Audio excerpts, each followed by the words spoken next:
If you've ever wondered how you can incorporate a Christmas accessory into your floral design, then today's video is just for you.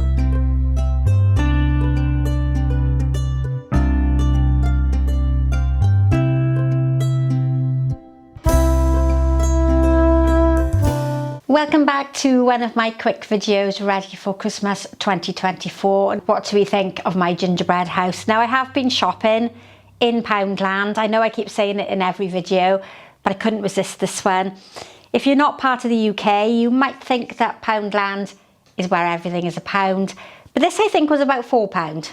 And what I loved about it, but I've forgotten to do, was to add some batteries in there so we can light it up. So with any luck, by the time I come to take a photograph of it, I'll have found some batteries. So I have a really pretty gingerbread house. Now I'm just sitting the gingerbread house on the base because I need to access the batteries underneath. But you might want to consider gluing that to the base if you don't want to switch the batteries on. And my mechanics for this arrangement is going to be a half a block of foam just sitting there to the left of my gingerbread house, and I'm going to create a design that I think is going to curve slightly around at the front. We'll see how it goes. I am going to be reusing the flowers out of this design here. They hadn't been cut down when I made that arrangement, so they're still nice and long. But what I'm going to do initially is to create a shape. But I'm going to use some of the lovely dried beech. Now, we have seen this in an arrangement before. If you haven't seen it yet, it's coming very soon. And I'm almost imagining that my little house is underneath some trees. So that's my inspiration for this material here. And I'm going to create the height. Now it is a bit twisty, so that should work quite nicely. And that gives the illusion already of a bit of a curve sweeping away to one side. I've also got some lovely bracken. Now, if you're in the UK, you will be very aware of the dried ferns that are everywhere at the moment. They're all on the side of the roads. And one of the main reasons for me choosing this is because the colour I felt linked really nicely with the gingerbread house. It's obviously ginger colours, all those spices that we have at Christmas. And I couldn't resist the colour link. Now, you might not like the fact that I'm using dried material that is literally from the side of the road, but you could use some gold spray paint to create a similar colour combination. But for me, the two colours are amazing, and I love the bracken. The gingerbread house, it would be out in a forest in amongst the bracken and the dried leaves. So I'm taking a bit of an interpretive feel with the materials that I'm using. I need to make sure that my foam is covered, so we'll do that next. And I can bring some of the pines just round to the side. Now, pines are in abundance this time of the year from a florist shop, so if you aren't able to forage for anything, or you don't have a garden where you can pick material, you'll be able to buy lots of this material in a florist shop. And I'm aiming to have the greenery angled downwards so that I'm covering that plastic dish. That's all I'm doing at this stage of the arrangement, is angling the material downwards to help cover the base and give me a seamless join between the container and my base. The flower choice that I'm going to be using today is from a supermarket mix bunch. It's got reds and bronzes in it that really link nicely with my little gingerbread house. And I'm going to add in some white branches, which are an addition to that previous design. But because there's white in the icing of the house, I really felt we needed to have something that was going to connect and link them together. If you haven't been watching me for a while, then I teach a lot about the elements and principles of design. And one of those is repetition. And what we try to do is repeat colours, shapes and textures. Then your finished design looks far more cohesive and not like all the parts don't join together. And if you want to know more about that, I have a PDF document over on the website. You just need to find the shop on the website and I'll link it down here. So I've got all those different Christmassy textures, but they're on the outside of the arrangement.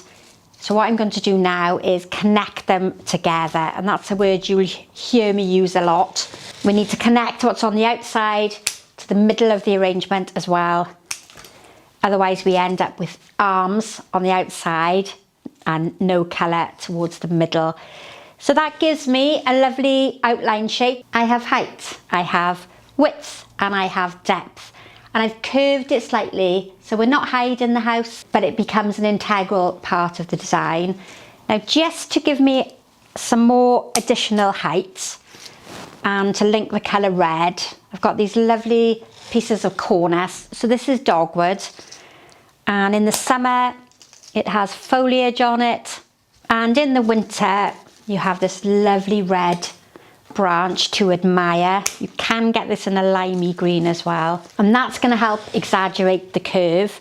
Now, in the mixed bunch of flowers that came from the supermarket, I had 1 or possibly 2 pieces of rhododendron, and this is a much heavier foliage, so this one I'm going to use more towards the centre. It's going to help cover my floral foam. It's also going to give me some depth at the base. Also in that mixed bunch are 2 lovely pieces of cordyline.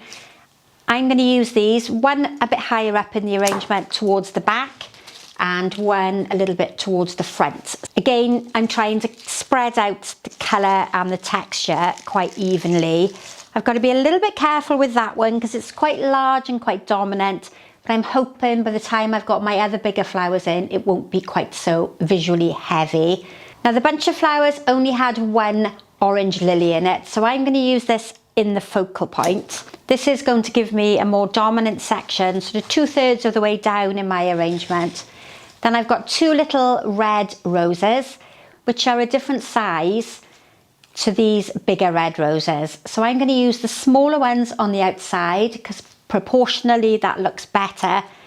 And then I'm going to use the bigger roses towards the centre. But this one can come up towards the height, and then the other smaller one can come off onto the longer side. Now, if you have been watching my tutorials for a while, welcome to the channel and Merry Christmas to you as well. If you haven't already subscribed to the channel, then please do so and hit that notification button because you won't miss any tutorials. But so far I've got a middle flower and 2 flowers on the end.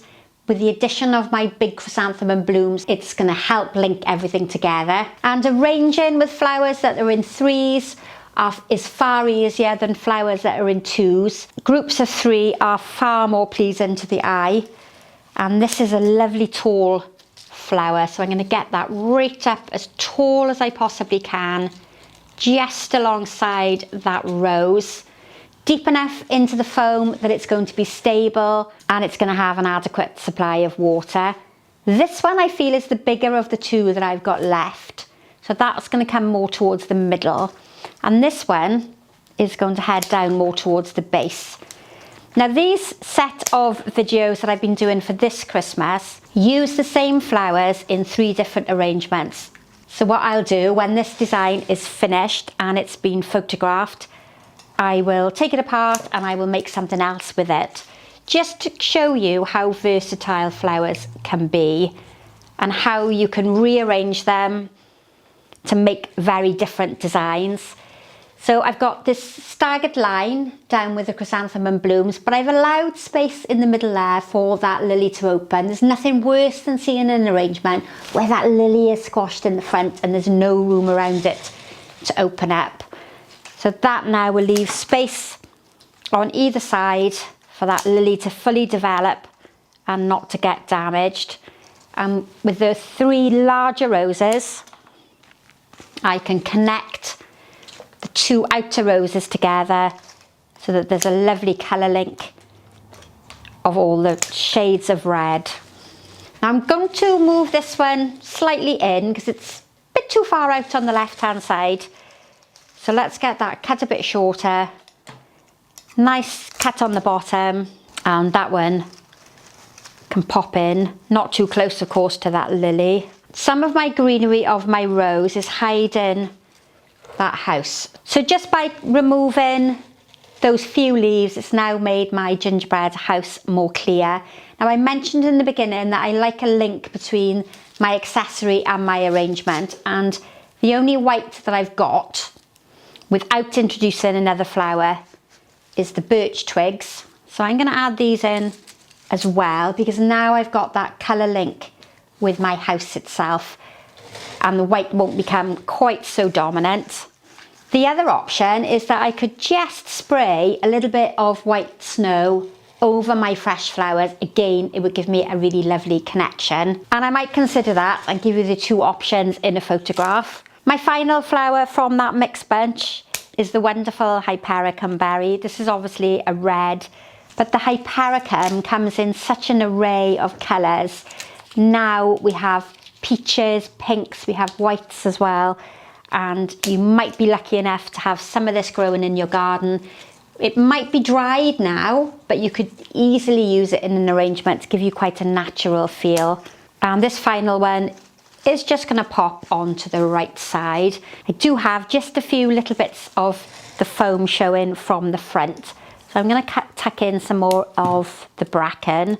If this is the first time of you watching a tutorial, then stay right to the very end, because there are close-ups of the finished design so that you can appreciate all of the different colours and flowers that are in the arrangement. And in the description box, which is just underneath the video, is going to be some discount codes which will give you a reduction on the online courses that are available. And I've just realised that there are batteries inside the house, but because it's quite bright in here with the studio lights, it's not showing up quite so well. But what do you think? A little novelty gingerbread house with a gorgeous asymmetrical design of flowers. I hope that's something that's going to get you really inspired for Christmas and something that you could copy at home. Thanks for watching. Don't forget to subscribe. It's really very important. See you soon. Bye for now.